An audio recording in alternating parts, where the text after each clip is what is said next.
کچھ عرصے پہلے میں ایک نزدیکی ریسٹورنٹ سے کلچے خریدنے گیا۔ تندور پر روٹیاں لگانے والا ہر ایک سے اکھڑ انداز میں بات کر رہا تھا۔ اسی اکھڑ پن میں کبھی وہ نان جلا دیتا تو کبھی کچا نکال لیتا۔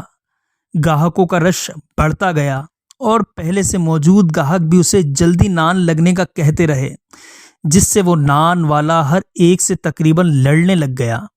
میں پچھلے چند منٹوں سے یہ سب دیکھ رہا تھا۔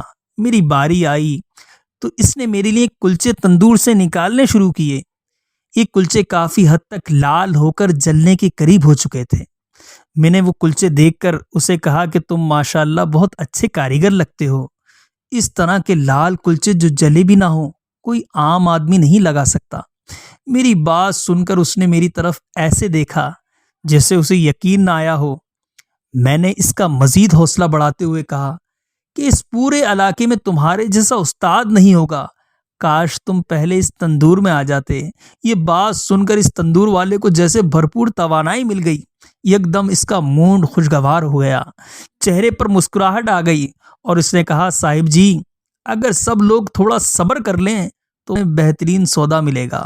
وہ دن ہے اور آج کا دن ہے، میں جب بھی جاؤں وہ میرے لیے اسپیشل نان خود لگاتا ہے۔ آج صبح بھی جب میں اس سے تل والے کلچے خریدنے گیا تو وہ خود ناشتہ کر رہا تھا اور اس کا اسسٹنٹ تندور میں نان لگا رہا تھا۔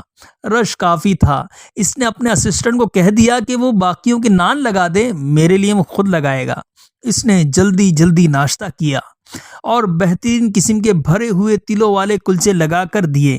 وہاں کھڑے باقی لوگ مجھے کوئی VIP شخصیت سمجھ رہے تھے اور میں سوچ رہا تھا کہ ابھی تو نبی پاک صلی اللہ علیہ وسلم کے صرف ایک قول پر عمل کیا تھا، جس میں انہوں نے دوسروں سے اخلاق اور شفقت سے پیش آنے کا حکم دیا تھا، اور اس کے بدلے میں مجھے اتنی عمدہ اور بہترین سروس ملنا شروع ہو گئی۔ اگر تمام افکار پر عمل کر لیا جائے تو دنیا میں ہی جنت مل جائے۔